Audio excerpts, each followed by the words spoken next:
Double damage! You can't really deal damage to him, and you can maybe remove the flame guard, which is great, but then again, you they're gonna go for it. Disruption, soul catcher, arrow, boom! G is there for the right clicks. Bye-bye Sing Sing. I believe there was a TP. I heard a TP. Was that canceled as well? Canceled again.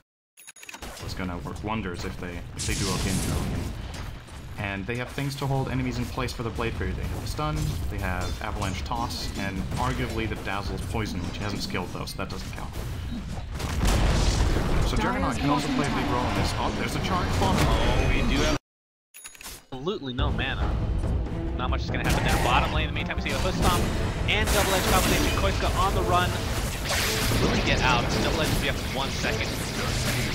Nice grave in the last second. He might be able to get the kill on BCZ, and he does. Will he get more? Sadoy getting bashes left, right, and center. But Koifka and Boba teaming up to probably get a double kill, and Sadoy's on the run, but is not going to get away in time. Great turnaround thanks to Boba's grave. Top lane though, nice it's going to be a trade of sorts. And a good call from Koifka as well to just turn and fight there. I think some players would have tried to see if they could escape. Cinder in this top tier 1 tower gets fortified. Sadoy looking to perhaps initiate. Oh, they're under Light Shadow is popped. They're going to find it though. EGM knows what's going on this century as well. They're going to blow up the Sadoy. Oh, he's actually going to get a ultimate off in the last second. Sven is dead. Dazzle's dead. Just like that. Disruption. Soul Catcher. Here we go. Sadoy. Nice defensive disruption overall. That is 3 kills going the way of VP. Clean up. Pretty. I'm talking Avalanche Toss, Omni Slash, and Sven Stun. Then even if he dies, I think VP still wins at 4 and 5. Oh my, the burst damage is ridiculous in Virtus.Pro. And Sing Sing. He helped the other team. Did he blink into a searing? And this is where Virtus.Pro have the advantage. They have a hero that is insanely hard to contain once he gets up at the start. We have a smoking. Virtus.Pro, oh boy. Hook stomp, double edge, making it happy. We start with a nice stun. EGM purged. But the ultimate, oh my god, the arrow into Horizon, he just literally... Try for the opener. And then you jump in with Tiny, you try to one-shot burst the Shadow Demon, and take it from there. If you fail to burst the Shadow Demon, you won't kill anyone else. It's just gonna disrupt and they'll turn on you with Stampede, so... But now, here we go. Those were the wards I was talking about. It's all covered up. Very difficult being Tinker now. Wow, yeah, that's pretty sick. There was a counter ward placed here, but... doesn't really do that much in the end, considering how much map control VP has. I mean, the gem has been a big part of that, obviously. Heroes such as Shadow Demon who can just... I mean, you don't need an actual observer to take out high ground wards, which is an incredible thing to have on your team. Spear Breaker, okay. Goes Maelstrom, very interesting choice. I think having Mjolnir is actually really good. It's just, it's weird to see a Maelstrom on Spear Breaker, I guess. Considering he doesn't really... I don't know. If he had a little bit more attack, maybe if he goes S and Y, then it would.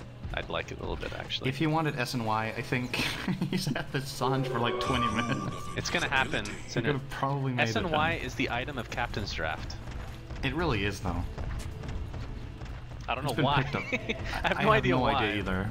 Like for AR and DM, it makes sense. I don't know about this. I want to say 75% of the times it's been picked up in our tournament. I've disagreed with the choice. It's worked out. Like I would like to say majority of the time. And the fact that I don't think it's the ideal item, or maybe I'm just flat out wrong. But even if it's not the ideal item, it's not like Sanjin Yasha is never bad, right? It's like one of those items that's never really bad and never, or very rarely, very great, right? It's just a great hybrid item, but not amazing. Well, you're forgetting the biggest change of the patch is that you can now hear the proc of main.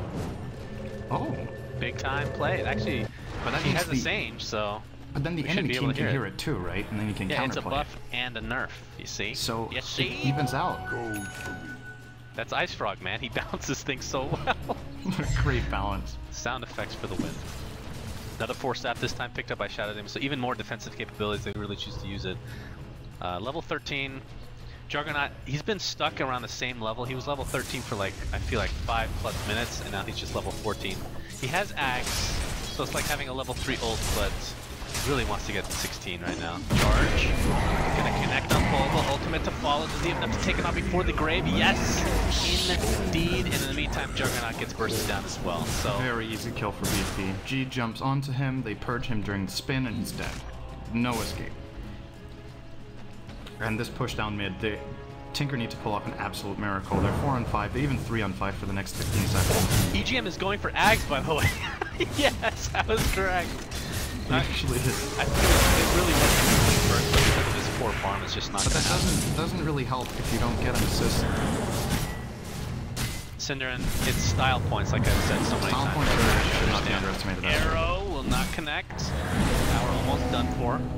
Pop the mech, and they go. Juggernaut will be up in time. The question is, does VP want to continue with this, knowing that fact? He's just going to destroy the tower with thorns. That's the way. That's the way you do it, man. Used to be called Thorns, right? I think it was called Thorns Aura, and then Thorns, and now it's called Return. How was it an Aura before? I can't remember. It wasn't that's an not aura. really an aura. It was just called Thorns Aura, I think, because that was the name of the thing. Originally, it was a spell of the Grove in Warcraft 3 that affected all his units, I believe.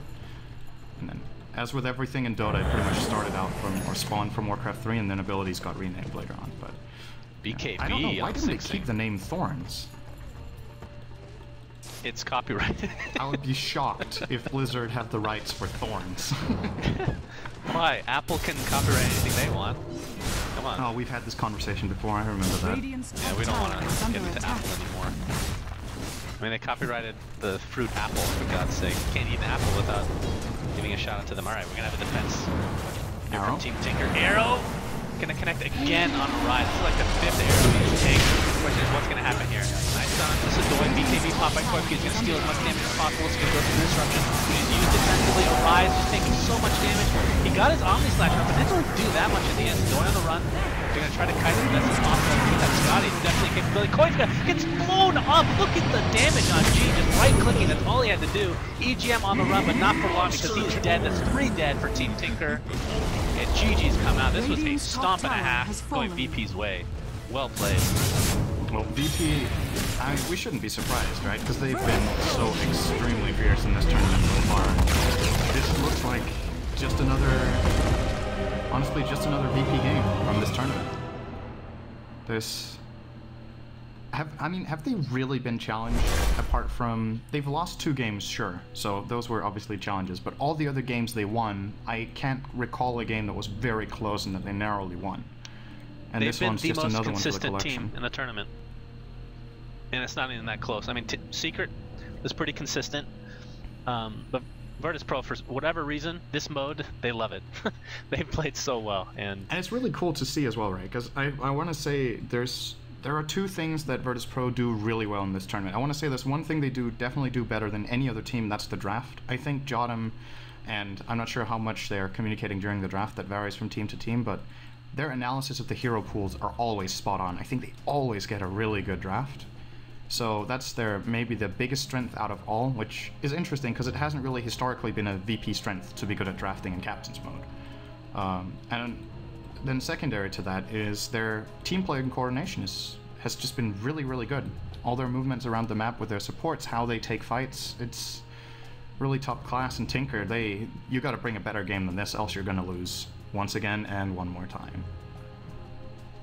Indeed. All right, we'll be back with Game 2 after this short break, friends. Remember, this is the semifinals and it is best of 5. We'll be right back. 5.